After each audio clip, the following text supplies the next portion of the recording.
Vamos a seguir hablando del tema de el enfrentamiento ocurrido en La Libertad, en una bocamina en Patás, que ha dejado como resultado 3 personas fallecidas y 2 detenidos. Un incidente que fue reportado por los pobladores ante la comisaría de Bijus, cuyos agentes, al atender la emergencia, constataron en el lugar el hallazgo de 3 cuerpos. Estamos en comunicación con Iván Arenas, él es periodista y analista en temas sociales y políticos. ¿Cómo está, Iván? Muy buenos días y muchas gracias por atendernos. Un feliz año. Muchas gracias, buenos días. Iván, ¿por qué se ha llegado nuevamente a esta situación en Patás? Hay un desplazamiento policial y militar, ¿no?, desde hace un buen tiempo en la zona, que está en estado de emergencia, pero sin embargo continúan estos hechos lamentables con personas fallecidas, con enfrentamientos armados, con detenidos. ¿Qué es lo que ha pasado con la estrategia militar policial en esa zona del país, en La Libertad? Bueno, hay varias cosas ahí. Primero, que la estrategia evidentemente viene funcionando, pero es una estrategia de contención del desborde de la minería ilegal y la minería informal. Sin el Comando Unificado de Patás estaríamos en una situación absolutamente, digamos, con mayor preocupación. La zona es una zona accidentada, geográficamente accidentada, muy difícil. Desplazarse de Patás a Bijus tarda aproximadamente entre 6 y 7, algunas horas. En algunos momentos del año entre 8 o 9 horas, entonces desplazar a todo el comando allí es muy difícil. Luego de eso, por más que exista un comando unificado de Patás, hay que entender una cosa: no existe policía, ni existe cuerpo militar que sea especializado en la entrada de socavones o de bocaminas. Es muy difícil hacer eso. A pesar de todo eso, el comando unificado, como les decía, a pesar de todo, de alguna otra manera, ha permitido elaborar más una estrategia de contención, ¿no? Sin que eso evidentemente incluya que la minería informal o la minería ilegal, frente a la acción del Comando Unificado de Patás, vaya hacia otros lugares, Pero en el caso de Bijus o en el caso de Cajabamba. En todo caso, Iván, ¿cómo podría reformularse la estrategia para obtener mejores resultados en la lucha contra la minería ilegal? Mira, lo que pasa es que esto es un tema... A ver, si tú sabías que ibas a actuar en Patás, y evidentemente tanto inversores como parqueros, como mineros informales, como estas familias informales e ilegales que dominan la zona, iban a sufrir básicamente las acciones del Comando Unificado de Patás y se iban a retirar. Y se iban a retirar a otros lugares como Sorochuco, San Ignacio en Cajamarca, Cajabamba o Quirubilca. Evidentemente tenías que tener una estrategia de contención en esa zona, sin embargo no la tienes, ¿no? Cuando dice, Iván, a estrategia de contención, ¿a qué se refiere? Porque me parece haberle escuchado justamente eso antes, cuando nos decía que el Comando Unificado ha permitido o que está trabajando en eso, en la contención. Sí, exactamente, está trabajando en la contención de Patás. Sin embargo, al desarrollar acciones en Patás, evidentemente estos parqueros o estos mineros informales e ilegales, estas plantas de procesamiento que financian a estos parqueros, iban a retirarse a otras zonas, como el caso de Bijus, o caso de Quirubilca, o Santiago de Chuco, o inclusive se iban a ir más allá, como el caso, por ejemplo, de Cajamarca, Cajabamba, San Ignacio, Sorochuco, donde también hay financistas que vienen de Patás, ¿no? Esas dentro de la misma región, dentro de la misma región de La Libertad. Dentro de la misma región, como en otras regiones aledañas, en el caso de Cajamarca, en el caso de Cajabamba. Ahora, escuchábamos antes a el representante, el presidente de la Asamblea Nacional de Gobiernos Regionales y además gobernador regional de Ancash, que hablaba de primero de una responsabilidad política tras este ataque, ¿no? Y exigía la renuncia del presidente del Consejo de Ministros. Lo segundo, habla de un control territorial que no se está llevando a cabo a pesar del estado de emergencia. Y cuando le preguntamos sobre qué cosa era un control territorial, sino justamente un comando unificado entre Fuerzas Armadas y policiales, él decía que todas las entidades del Estado que tienen que ver con la problemática de la minería ilegal deberían empezar a operar a través de unidades descentralizadas. ¿Cómo analiza esa posibilidad o ese reclamo que se hace desde los gobiernos regionales? Mira, lo que pasa, Mavi, es que hay que entender que todo ese es un corredor de minería ilegal. O sea, no solamente es Patás, sino es Santiago de Chuco, Quirubilca, Huamachuco. Todo eso es un corredor de minería ilegal por donde pasa básicamente el Marañón. Pero además es un corredor que se conecta con otro corredor que viene desde Sihuas, desde Huamachuco, que viene básicamente desde un corredor del narcotráfico que viene desde Tocache. Entonces, eso es un corredor donde se encuentra la minería ilegal y el narcotráfico. Todo eso es un corredor de minero ilegal. Entonces, si nosotros solamente actuamos en Patás, evidentemente estamos Claro, actuando en una claro, zona. en una zona, Entonces, la sí. idea es actuar en todo ese corredor, y todo ese corredor no Y ese solamente corredor, está... Iván, para entenderle mejor, va de dónde a dónde, porque además ha mencionado usted el narcotráfico, es decir, estamos hablando de un corredor tomado por las economías ilegales más importantes, Sí, digamos, más ese corredor, poderosas en el país.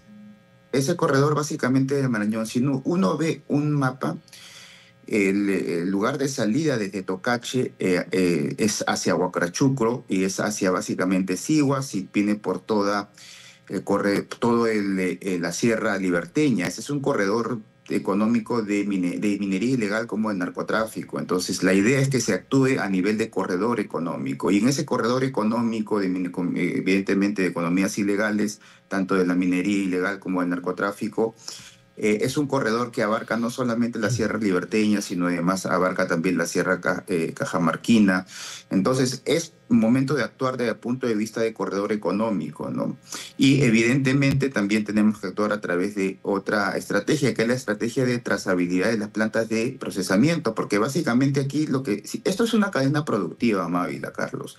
Si tú no lo ves como una cadena productiva ilegal, donde hay financistas, donde hay comercialización, donde hay mercados, donde hay plantas de beneficio, plantas básicamente de procesamiento, si no entiendes que también tienes que hacer una trazabilidad desde abajo hacia arriba, entonces no entendemos nada. Si solamente estamos en una estrategia básicamente de contención, una estrategia solamente enfocándonos a nivel de producción, entonces tampoco estamos haciendo mucho, y tampoco, como te digo, si no Claro, se tiene una estrategia claro, sí, sí. territorial. El problema es sumamente complejo. Ahora, ¿qué rol le tocaría desempeñar al Estado, al gobierno central, y qué rol a los gobiernos regionales? Porque lo que acabamos de escuchar es por un lado los gobernadores regionales diciendo, bueno, ahora que el gobierno tiene este tema en sus manos, tampoco está haciendo nada, lo que han diseñado hasta el momento no da los resultados esperados, y por otro, al premier hablando de la responsabilidad histórica que han tenido los gobiernos regionales, ¿no? Pero no se trata de solamente establecer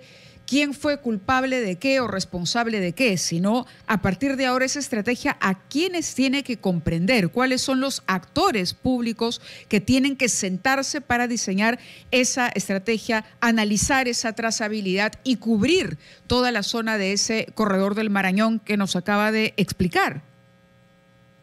En realidad es una estrategia muy compleja. En la estrategia, por ejemplo, tiene que intervenir de todas maneras el Ministerio de Energía y Minas para terminar la formalización. De hecho, hasta el momento no hay un director de formalización que todavía ha sido nombrado por el propio gobierno, por el Ministerio de Energía y Minas. En este momento hay una persona interina, pero no hay una persona que de alguna otra manera ya esté, digamos, ya se haya colocado. Claro, designado formalmente en el cargo.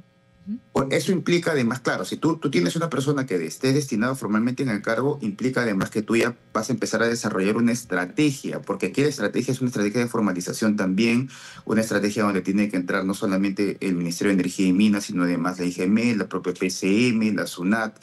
Esa es por una parte por la estrategia del Estado para la formalización. El otro tema es la estrategia básicamente de la trazabilidad del financiamiento. Mira, las plantas de procesamiento en este momento, las plantas de procesamiento que tienen hasta 300 toneladas de procesamiento diario, están básicamente en la fiscalización y la vigilancia y la evaluación de los gobiernos regionales, y la verdad es que eso ha fallado. Como ha fallado también, evidentemente, la formalización en manos de los gobiernos regionales, las plantas de procesamiento... También están ahora, digamos, bajo la mira o responsabilidad de los gobiernos regionales. Exactamente, las plantas de procesamiento. Y en el Perú existen 220 plantas de procesamiento aproximadamente en el Ministerio de Energía y Minas de manera formal, pero existen cerca de 2.000 de manera ilegal e informal. Entonces, aquí lo que tenemos que entender es cuál es el rol de los gobiernos regionales en cuanto a la fiscalización de las plantas de procesamiento. La otra estrategia es una estrategia, básicamente, evidentemente, ya la hemos visto, de estrategia territorial, donde tenemos que tomar no solamente el control de Patás, sino el control de todo el territorio, de todo ese territorio que viene de Marañón. Entonces, aquí hace falta una estrategia articulada, pero una estrategia de terminar de una vez por todas el proceso de formalización. De momento no tenemos una estrategia, de momento no tenemos a una persona encargada en formalización. En Ingemé también entiendo que han retirado a una persona y que en los próximos días van a nombrar a otra. Tenemos que también entender a instituciones que tengan, digamos, la cabeza clara de quiénes van a ser los líderes, ¿no? Iván, muy concreto, por favor. ¿Está en lo correcto el Premier cuando dice que la responsabilidad va hacia los gobiernos regionales que han usufructuado esa autonomía de manejo para tener a la mano recursos del pueblo, ¿no?, sin eficiencia ni resultado alguno? Sí, la verdad es que no falla en eso, ¿no? Porque hasta diciembre del año pasado, es decir, hasta diciembre del año pasado, perdón, los gobiernos regionales tenían en sus manos la evaluación, la fiscalización y la formalización. Entonces, lo que ha sucedido en Patás es básicamente culpa de los gobiernos regionales, en este caso los sucesivos gobiernos regionales de La Libertad. Entonces, ellos tenían en sus manos la formalización y no lo han terminado, no lo han hecho, ¿no? Pero tampoco, digamos, es que en este momento hay que, digamos, no tocar el tema, porque en este preciso momento ya le corresponde al Ministerio de Energía y Minas, y de momento, como te digo, el Ministerio de Energía y Minas todavía no ha presentado una estrategia clara para terminar la formalización. Entonces, allí es lo que tenemos que incidir, es que cuál va a ser la estrategia del Ministerio de Energía y Minas para poder terminar este proceso que, como te digo, hasta el año pasado, solamente el año pasado, ya en manos del Ministerio de Energía y Minas se habían formalizado 64 y hay 31.000 en el proceso de formalización. Entonces, ¿de qué manera la vamos a resolver hasta noviembre de este año? De todas maneras, si no se termina eso, vamos a terminar hablando de que, o vamos a empezar a hablar de que se va nuevamente a ampliar el reinfo 2 años o 3 años más, ¿no? De acuerdo, Iván. Muchísimas gracias por los aportes esta mañana para entender la dimensión, sobre todo el problema que estamos enfrentando. Lamentando, por supuesto, que se hayan registrado 3 muertes más en el marco de un problema que aparentemente todavía no tiene una estrategia completa, bien desarrollada y bien pensada para combatir a estas economías ilegales, sobre todo en ese corredor que nos ha descrito con mucha precisión y conocimiento Iván Arenas. 9:47, escuchamos a nuestros anunciantes y regresamos.